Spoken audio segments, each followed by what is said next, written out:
Shalom, kembali lagi anak Bapak yang sangat dikasihi Tuhan. Kembali lagi kita akan mendengarkan renungan pada hari ini. Hari ini adalah kita merayakan Pentakosta, yaitu hari pencurahan Roh Kudus. Ya, dan saya berdoa kita semua yang mendengar renungan firman saat ini diberkati Tuhan, berada dalam lindungan Tuhan, dijagai dengan Roh Kudus, dijagai dengan kuasa Bapa yang besar dalam setiap kehidupan kita. Yang pertama yang kita bahas yaitu apa itu Pentakosta. Pentakosta adalah hari raya Kristiani yang memperingati peristiwa dicurahkannya Roh Kudus kepada para rasul di Yerusalem yang terjadi 50 hari setelah kebangkitan Yesus Kristus.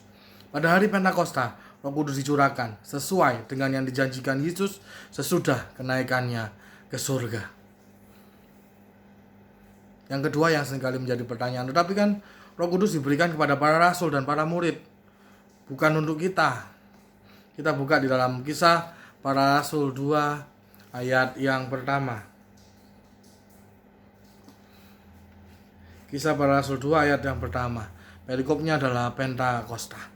Ketika tiba hari Pentakosta, semua orang percaya berkumpul di satu tempat. Tiba-tiba turunlah dari langit suatu bunyi seperti tiupan angin keras yang memenuhi seluruh rumah di mana mereka duduk. Jadi disitu dikatakan semua orang percaya berkumpul. Bukan para rasul, bukan para murid, tetapi semua orang percaya. Juga di dalam Efesus 1 ayat yang ke-13. Efesus 1 ayat yang ke-13 begini bunyi firman Tuhan. Di dalam Dia, yaitu di dalam Kristus, kamu juga, kita juga. Karena kamu telah mendengar firman kebenaran, yaitu Injil keselamatanmu, di dalam Dia kamu juga, ketika kamu percaya, dimateraikan dengan Roh Kudus yang dijanjikannya itu. Kita lihat firman ini tujuan pada siapa sih? Surat Paulus kepada jemaat di Efesus. Kita lihat pasal 1 ayat yang pertama.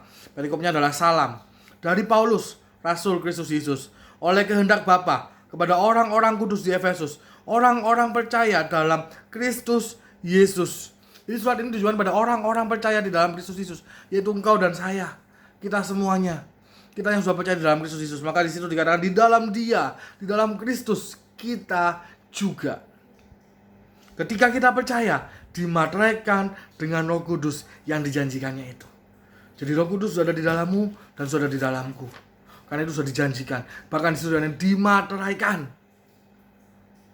Kalau materai itu tanda sah, dicap, ya kan? Jadi kita sudah dimateraikan di dalam Roh Kudus. Karena kita sudah percaya Kristus, kita di dalam Kristus, maka kita dimateraikan oleh Roh Kudus. Jadi ketika kita percaya, kita dimateraikan dengan Roh Kudus. Jadi Roh Kudus itu sudah di dalam kita, orang-orang yang percaya, di dalammu dan di dalamku, anak-anak Bapa yang dikasihi Tuhan.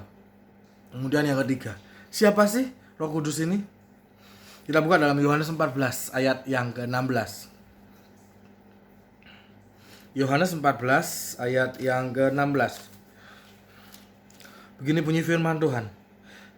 Aku akan minta kepada Bapa, perikopnya adalah Yesus menjanjikan penghibur. Sudah pernah saya bahas di video saya yang sebelumnya, yaitu pada hari kenaikan Yesus Kristus. Aku akan minta kepada Bapa, yaitu Kristus, akunya ini huruf besar. Jadi Kristus akan minta kepada Bapa, dan Ia akan memberikan kepadamu seorang penolong yang lain, supaya Ia menyertai kamu selama-lamanya. Di situ dikatakan Ia memberikan seorang penolong yang lain, supaya Ia menyertai kita selama-lamanya.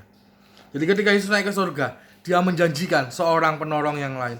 Dalam bahasa asli memakai kata parakletos, yang artinya penasehat, sama seperti yang dipakai di dalam Yesaya pasal yang ke-9 ayat yang ke-5. Yesaya 9 ayat yang ke-5. Begini bunyi firman Tuhan. Sebab seorang anak telah lahir untuk kita, seorang putra telah diberikan untuk kita. Lambang pemerintahan ada di atas bahunya, dan namanya disebutkan orang penasehat ajaib, Allah yang perkasa, Bapa yang kekal, Raja damai. Jadi pemakai kata parakletos, yaitu penasehat, ya. Di dalam bahasa aslinya memakai kata parakletos, yaitu penasehat. Dan kemudian kita lihat bahwa ini adalah di dalam kitab Yesaya tadi adalah nubuatan Yesaya tentang Yesus, ya. Di situ akan lahir seorang anak yang dimana lambang pemerintahan ada di bahunya. Dia adalah penasihat ajaib, dia adalah raja yang perkasa. Itu adalah nubuatan tentang Yesus Kristus, ya. Jadi ketika dikatakan di dalam Yohanes 14 ayat 16 tadi dijanjikan penolong yang lain, itu adalah bagian dari dalam diri Yesus sendiri, bukan yang lain, tetapi bagian dalam diri Yesus sendiri, yaitu Roh Kudus. Ini berbicara tentang Tritunggal Allah, yaitu Bapa, Putra, dan Roh Kudus. 3 hakikat yang berbeda tetapi satu, yaitu satu pribadi, yaitu Tuhan itu sendiri. Ya, jadi itu adalah bagian dari Yesus sendiri, bukan roh yang lain, bukan, tetapi adalah bagian dari Yesus sendiri. Kemudian yang keempat, apa Roh Kudus bisa pergi dari hidup kita? Ini pertanyaan yang menarik. Apa Roh Kudus bisa pergi dari hidup kita? Di dalam perjanjian lama, Roh Kudus bisa pergi dari hidup kita. Kita lihat sebagai contoh adalah Raja Saul di dalam Samuel 16 ayat yang ke-14. 1 Samuel 16 ayat yang ke-14.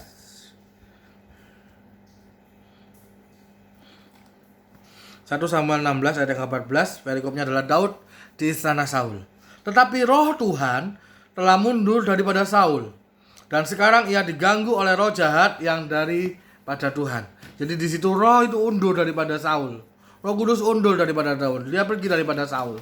Ya, itu pada waktu zaman Perjanjian Lama. Tetapi sekarang di dalam Perjanjian Baru, yaitu zaman anugerah, di zaman setelah Yesus Kristus, itu adalah Roh Kudus tidak bisa pergi dari hidup kita. Dia tidak akan pernah dan tidak bisa meninggalkan kita, tidak bisa pergi dari hidup kita. Di dalam Yohanes 14 ayat yang ke-16 tadi, saya bacakan sekali lagi. Yohanes 14 ayat yang ke-16 tadi, begini bunyi firman Tuhan.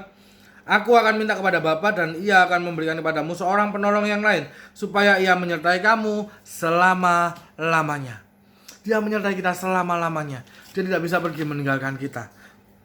Menjadi satu, yaitu manunggal, tidak bisa terpisahkan. Karena dia adalah Yesus sendiri. Karena Roh Kudus adalah bagian dari Yesus Kristus sendiri. Karena firman Tuhan dikatakan dalam Yohanes 6 ayat 56, barang siapa makan tubuhku dan minum darahku, ia tinggal di dalam aku dan aku di dalam dia. Menjadi satu, manunggal, tidak bisa terpisahkan. Maka Roh Kudus juga tidak bisa pergi dari hidup kita, karena sudah menjadi satu daging dalam hidup kita. Yang kelima, apa sih pekerjaan Roh Kudus? Yohanes 16 ayat 4b sampai yang ke-15. Yohanes 16 ayat 4b sampai yang ke-15. Pekerjaan penghibur, ya. Perikopnya adalah pekerjaan penghibur. Hal ini tidak kukatakan kepadamu dari semula, karena selama ini aku masih bersama-sama dengan kamu. Tetapi sekarang aku pergi kepada Dia yang telah mengutus aku, yaitu Yesus pergi kepada Bapa yang mengutus Yesus. Dan tiada seorang pun yang di antara kamu yang bertanya kepadaku, kemanakah engkau pergi? Tetapi karena aku mengatakan hal itu kepadamu, sebab itu hatimu berduka cita. Namun benar yang kukatakan ini kepadamu adalah lebih berguna bagi kamu jika aku pergi. Sebab jikalau aku tidak pergi, penghibur itu tidak akan datang kepadamu. Tetapi jikalau aku pergi, aku akan mengutus dia kepadamu. Dan kalau ia datang, ia akan menginsafkan dunia akan dosa, kebenaran, dan penghakiman. Akan dosa karena mereka tetap tidak percaya kepadaku, akan kebenaran karena aku pergi kepada Bapa dan kamu tidak melihat aku lagi, akan penghakiman karena penguasa dunia ini telah dihukum. Masih banyak hal yang harus kukatakan kepadamu, tetapi sekarang kamu belum dapat menanggungnya. Tetapi apabila ia datang, yaitu roh kebenaran, yaitu Roh Kudus itu sendiri, ia akan memimpin kamu. Dia yang memimpin kita ke dalam seluruh kebenaran. Sebab ia tidak akan berkata-kata dari dirinya sendiri, tetapi segala sesuatu yang didengarnya, itulah yang akan dikatakannya. Dan ia akan memberitakan kepadamu hal-hal yang akan datang. Ia akan memuliakan aku. Roh Kudus akan memuliakan Yesus, akan memuliakan Bapa. Sebab ia akan memberikan kepadamu apa yang diterimanya daripadaku. Segala sesuatu yang Bapa punya adalah aku punya. Sebab itu aku berkata, ia akan memberitakan kepadamu apa yang diterimanya daripadaku. Ya, jadi pekerjaan Roh Kudus adalah, di dalam situ dikatakan Roh Kudus menginsafkan dunia akan dosa, kebenaran, dan penghakiman. Jadi pekerjaan Roh Kudus adalah menginsafkan dunia akan dosa, kebenaran, dan penghakiman. Ya. Arti insyaf kalau dalam KBBI atau Kamus Besar Bahasa Indonesia adalah sadar akan, mengerti benar akan, yakin benar akan. Jadi Roh Kudus pekerjaannya adalah meyakinkan atau menyadarkan dunia akan apa? Akan ada dosa, kebenaran, dan penghakiman. Itu adalah pekerjaan penghibur, ya, menyadarkan, menginsyafkan, ya.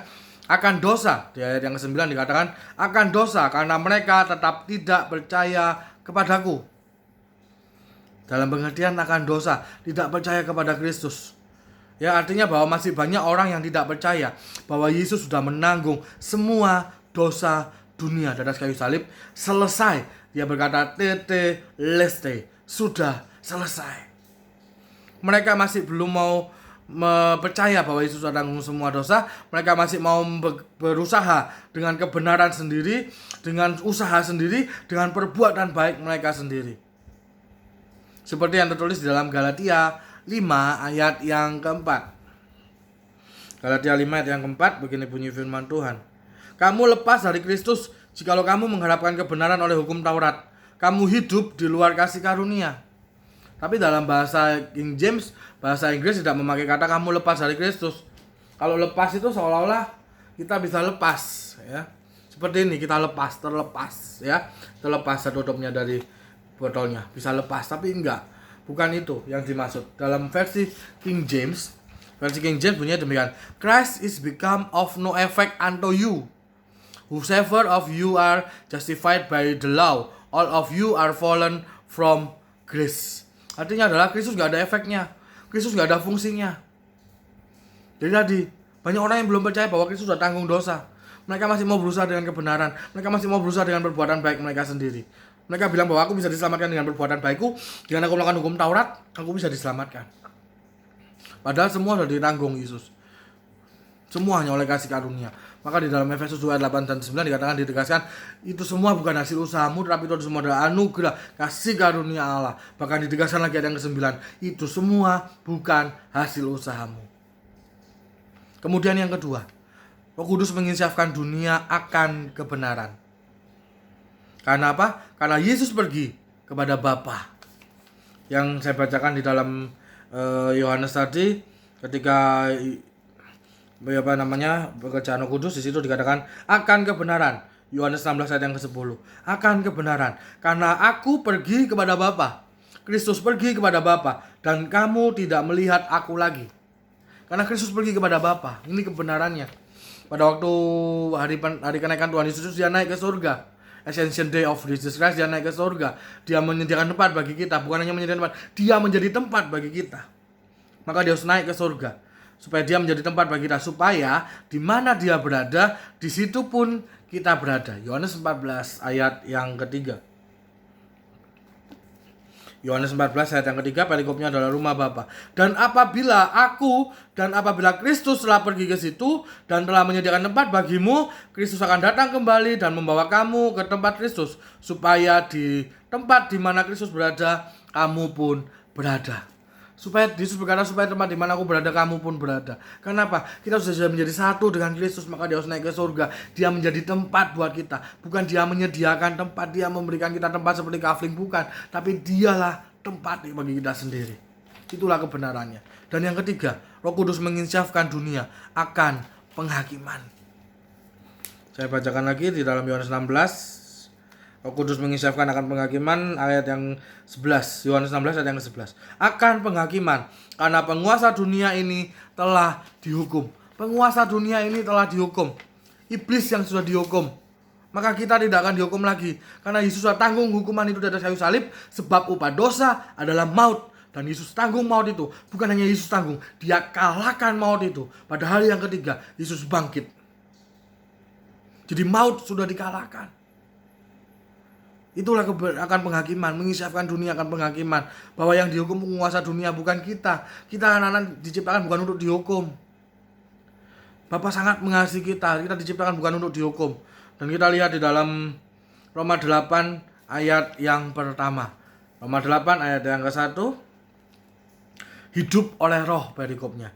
Demikianlah sekarang tidak ada lagi penghukuman bagi mereka yang ada di dalam Kristus Yesus. Saya lanjutkan ayat yang kedua. Roh, yaitu Roh Kudus, yang memberi hidup dalam memerdekakan kamu dalam Kristus dari hukum dosa dan hukum maut. Haleluya. Dia yang sudah memerdekakan kita. Kita sudah benar-benar merdeka karena Kristus yang memerdekakan kita dari dosa. Jadi itulah fungsi peranan pekerjaan Roh Kudus, yaitu menyiapkan dunia akan dosa, akan kebenaran, dan akan penghakiman. Biarlah saat ini kita mau percaya bahwa Roh Kudus ada di dalam setiap kehidupan kita. Dia tinggal di dalam hidup kita. Dia tidak bisa pergi meninggalkan kita. Roh Kudus ada di dalammu dan dia tidak pernah meninggalkan kita. Dia adalah bagian dari Yesus sendiri, bukan roh yang lain, tetapi dia adalah bagian dari Yesus sendiri. Kemudian dia tidak bisa meninggalkan kita dan pekerjaannya adalah menyiapkan dunia akan dosa, kebenaran, dan penghakiman. Biarlah kita semua diberkati Tuhan melalui renungan firman pada hari ini. Biarlah kita semua bisa diberkati. Dan saya percaya Roh Kudus sudah tinggal di dalam setiap kehidupan kita. Dia yang akan memberitakan kebenaran firman Tuhan lebih lanjut. Dan dia yang akan memberikan hikmat supaya kita semua bisa menangkap apa yang Roh Kudus mau. Dan apa yang Tuhan sampaikan melalui isi hatinya pada saat ini, yaitu melalui kerajaan sorga, Injil kerajaan sorga. Terima kasih. Biarlah kita semuanya diberkati dan biarlah di masa ini semua akan mendapat berkat Tuhan, dilindungi, dijagai dengan sempurna. Jangan takut, jangan khawatir, jangan ragu. Karena kita adalah biji mata Bapa. Kita adalah anak-anaknya yang dilindungi, diproteksi sempurna. Haleluya. Jadilah percaya, jadilah sehat sempurna, jadilah diberkati. Selamat merayakan hari pencurahan Roh Kudus. Dan Roh Kudus tetap tinggal di dalam kehidupan kita selama-lamanya. Amin. Tuhan Yesus memberkati.